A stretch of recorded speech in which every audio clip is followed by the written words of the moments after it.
Okay, if you have a Bible with you, if you'd like to turn to Micah again, we're back in Micah. Last week, Hugh helped us by beginning to understand this passage, gave us a little bit of background, but we're going to just begin by reading together from Micah 6, reading from 6, working our way through to the end of verse 8. So I'm going to give you a second to find it on your Bible apps, to find it in your Bibles. If you're like me, it was still bookmarked from last Sunday, which probably says more about how often I go to a physical Bible.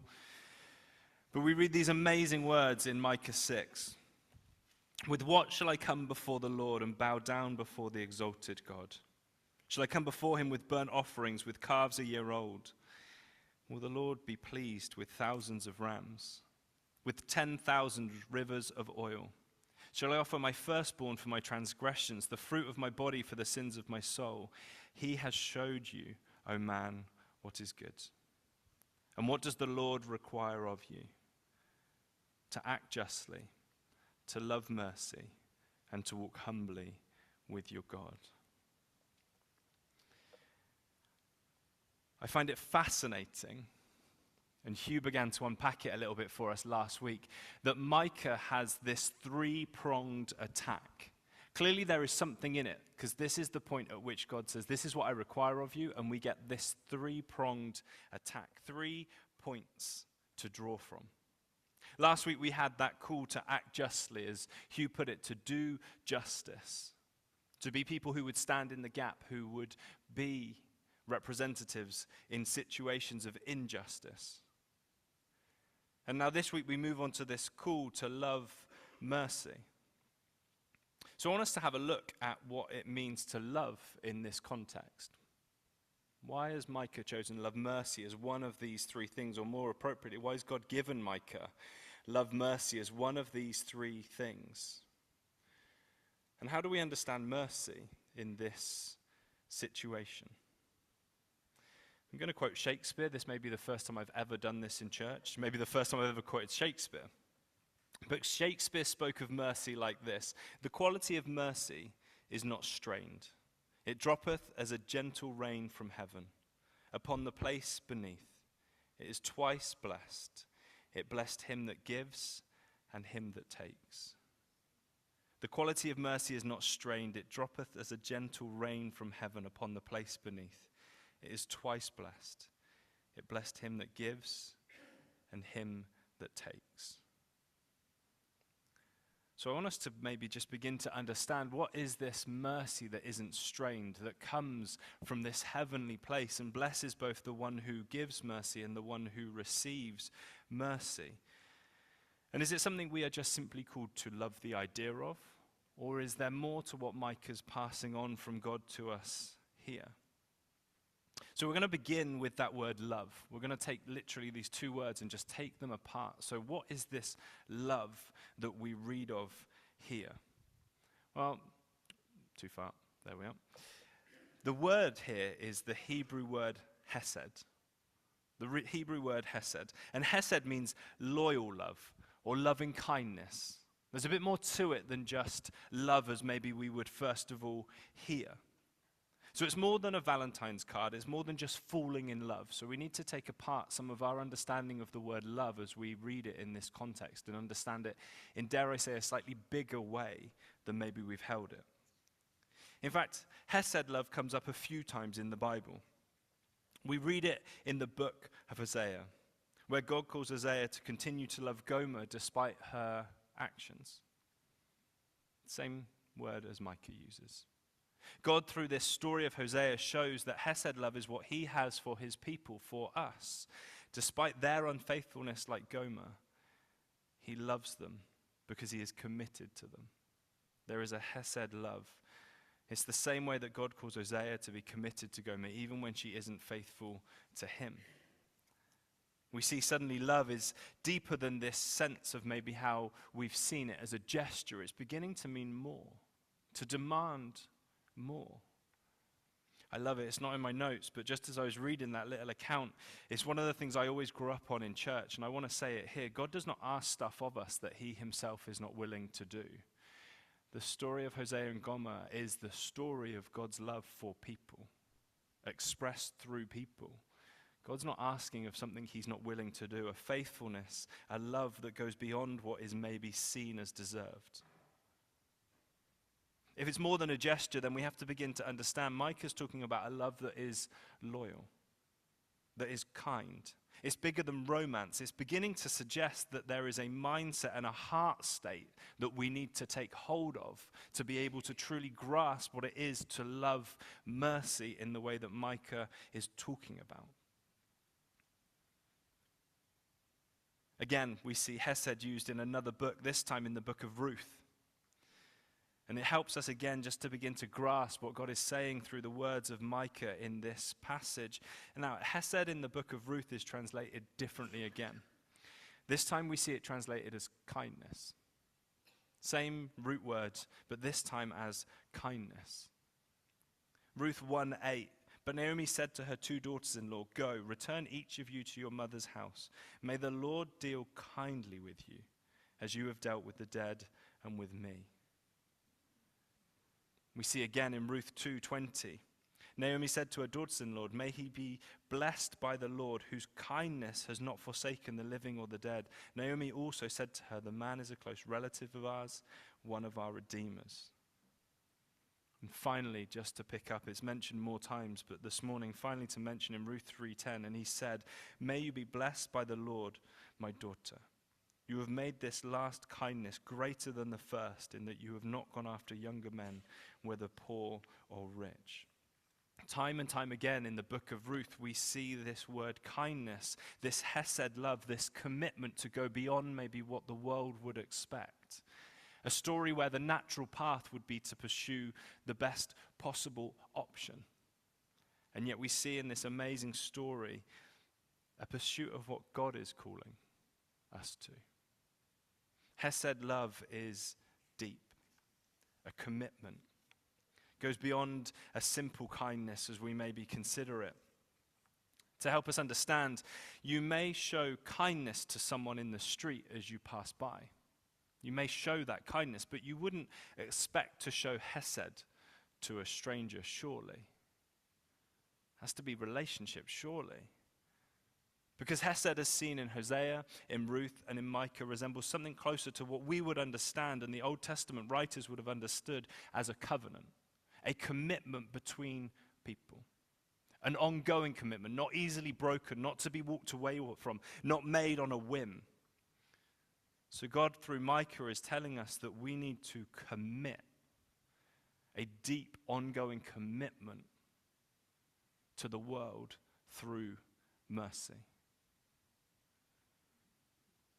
I believe we see Micah suggesting that God wants his people to love, to hesed mercy. And we see in Ruth that that is an enduring covenant of loyalty and love, an unwavering commitment, steadfast. I don't know about you, but growing up, I just bought on bulk Valentine's Day cards. It just seemed safer that if I did it in bulk, one of them would land, right? There was no commitment there. There was no ongoing. There was no steadfast. It was just a gesture that I did because the season asked for it and I didn't want to be lonely. But what we see here is deeper than that. This is a singular commitment, a consistent focus of love. Committed to the values, the core beliefs, the very depth of what's being asked of it, in this case of mercy. This is an incredible statement that Micah makes. What is required of me? To commit wholeheartedly, single-focusedly to mercy. I don't get to choose which bit of this I like. This isn't a multiple choice. Would you like to act justly, love mercy, or walk humbly? It's a three-pronged attack. God is laying out through Micah what is being called of my life, of your life, of that first generation of hearers. What does God call from us? To love mercy. The problem is, the bit in Micah is quite nice, and we like that, and we can put that on our walls, and the story that we read in Ruth is good, but Hosea presents us with a problem. Because Hosea is beginning to ask me to understand mercy and this commitment to mercy beyond the boundaries of where I think it is deserved. Naomi and Ruth is a lovely story. It's a gesture almost. It's understandable, this commitment that we see. And as I've said with Micah, it reads nicely and it looks good on a slide. But Hosea presents a problem because I don't know if Gomer deserves to be loved. I don't know if she deserves another opportunity. I don't like the way she's acted. And yet we see again God calling for hesed love. Love where it is not warranted, where it maybe is seen as not being deserved. This loving mercy means more than a gesture. A commitment, a deep-rooted willingness to be loyal to being merciful.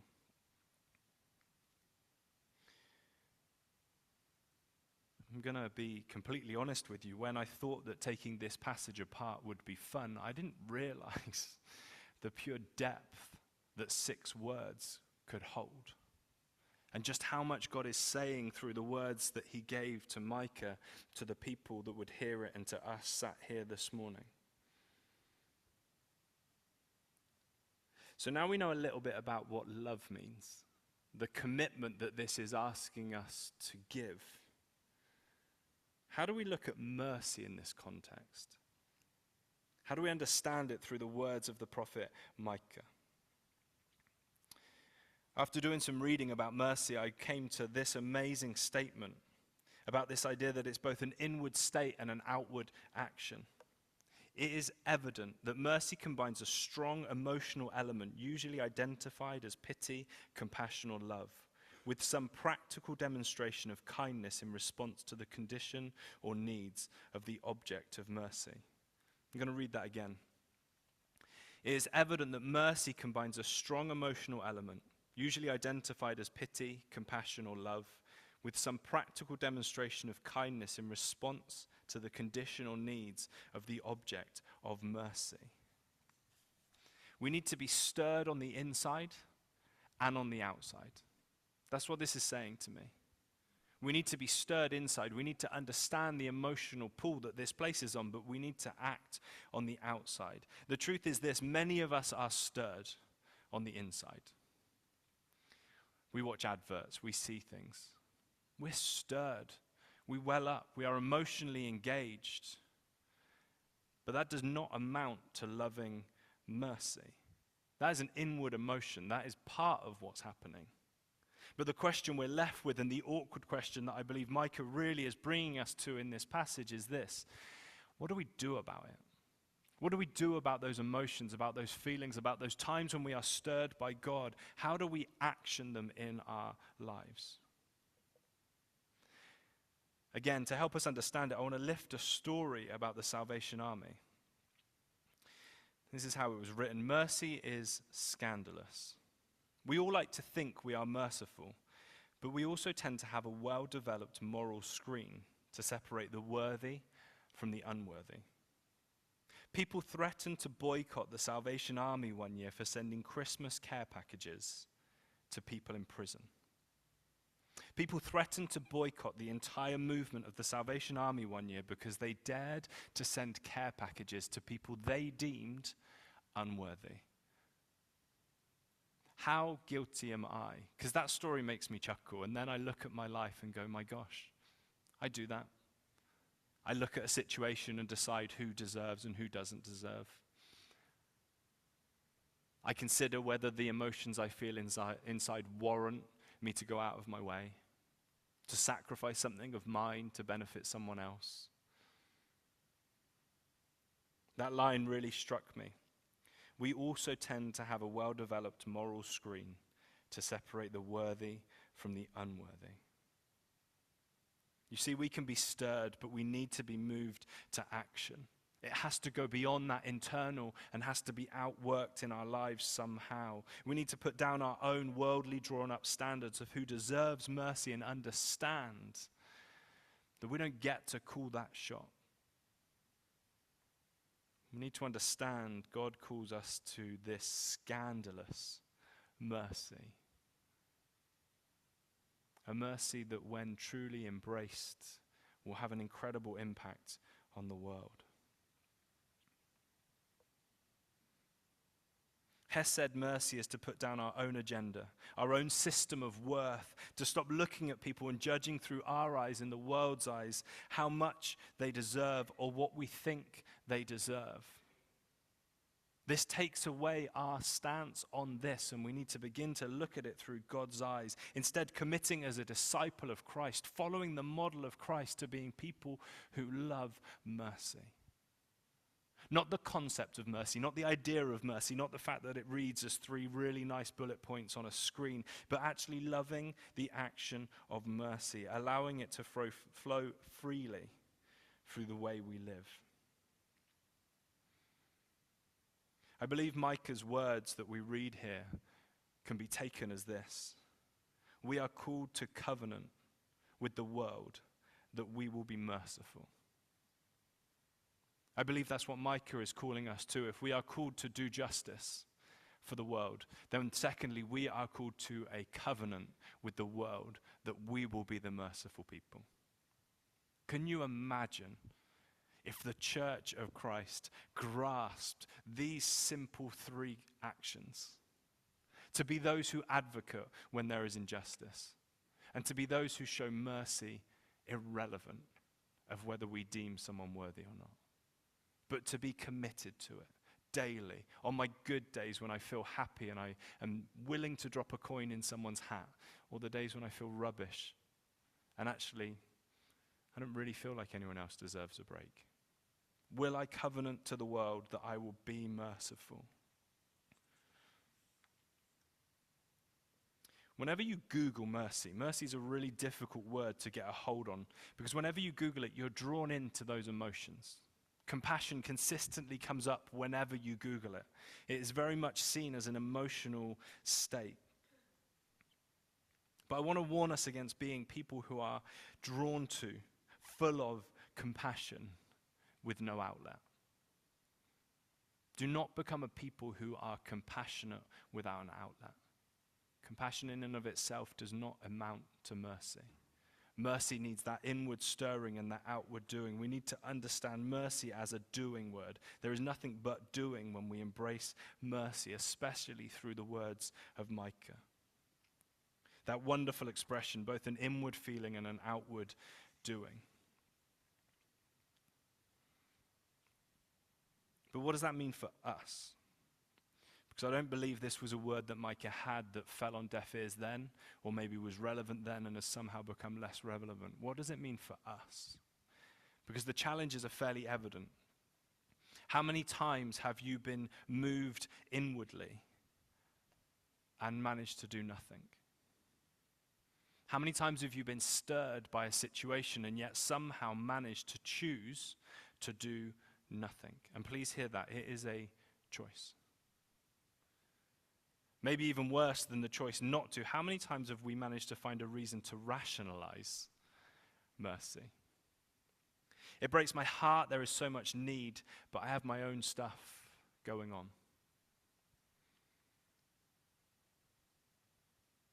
That life of drugs is ruining them.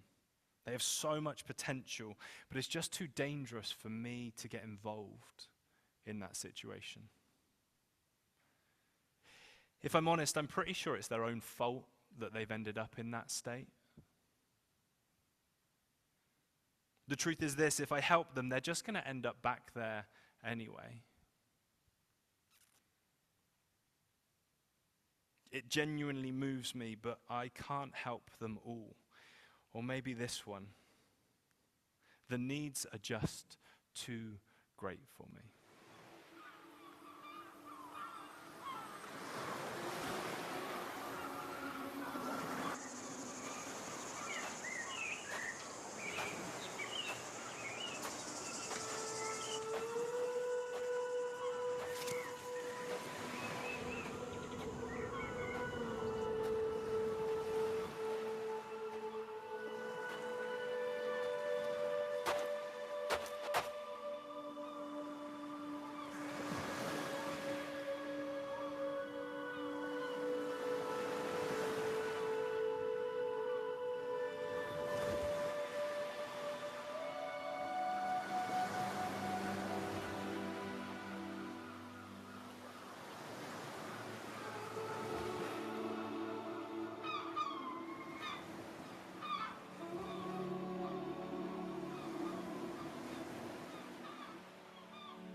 What are you doing, kid? Sending the starfish back to the sea. The storm last night must have washed them ashore. They must have been suffering all night. Time to send them home, I guess. Well, kid, there's way too many of them. Can't send them all back home. Won't make much of a difference.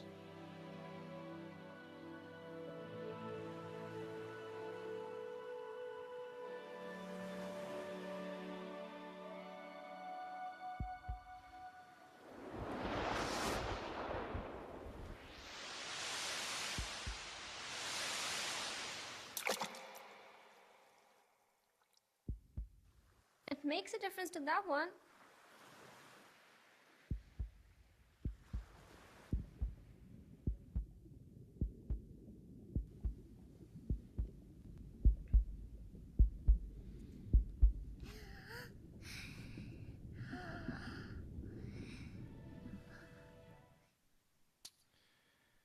I wonder, are you more like the old man or the young boy? I was always taught that mercy is not getting what we deserved. Mercy, much like grace, is a scandal. They deserve to be left. They deserve to be forgotten. They deserve their punishment. But God is a God of mercy. And through the words of Micah, he calls us to love mercy. Hesed mercy is an undeserved commitment to let the things that break God's heart break ours. Are we willing to pray that prayer today? God, break my heart for the things that break yours, and then may I be drawn to action. It is a commitment to step into the mess rather than around it. It is a move from welling up at the state of the world to standing arm in arm with those who mourn. It moves from reading great stories of the faith to standing in the gap and writing God's story for those the world thinks don't deserve it. As I begin to close, I want you to join me in a line of thinking that I had as I was putting this together. To keep people entertained during the worst times of poverty in the Roman Empire, they would hold games. Brutal games, cruel games, but they would hold games so that the emperor could keep the people happy. Many of you will have seen films and read stories about the fact that these games happened in a way that would keep people entertained. The films depicted them throughout history of a trained warrior stood, facing off against a criminal or a peasant that no one would miss. And then you have that moment as the fight draws to a close. The camera does that subtle panning in, and history again tells us the truth of this. And it ends up on the emperor, whose arm is extended, thumb out. In this moment, he has the choice. The choice to extend mercy or the choice to end life. Stood there above those in the middle of the Colosseum, he has a choice. Brutal power or scandalous mercy with the simple twist of his wrist. As a hurting world battles against its shortfallings, we need to be very mindful that we are caught looking out upon them with our arms extended. And with the simple twist of a wrist, we will decide for many whether we choose to engage or walk away. But before we decide, I want you to consider this. God sees my life. He sees the muck and he sees the mess. He sees all the reasons I will end up back where I started, all the reasons I don't deserve another chance, but my God's thumb does not turn down. You see, our God's thumb sticks up for me.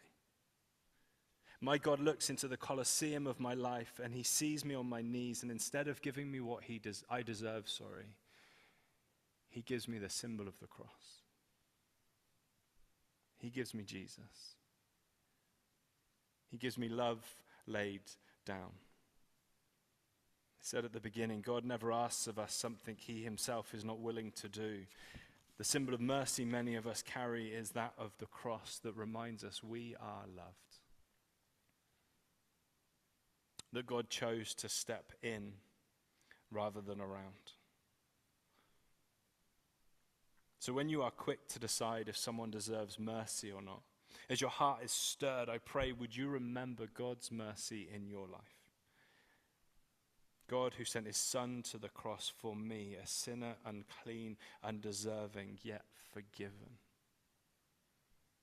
God, through the words of Micah, is calling for more than a once-off gesture of mercy. This is a call to committing our lives to mercy. Micah calls us to act justly, to love mercy, and to walk humbly with our God.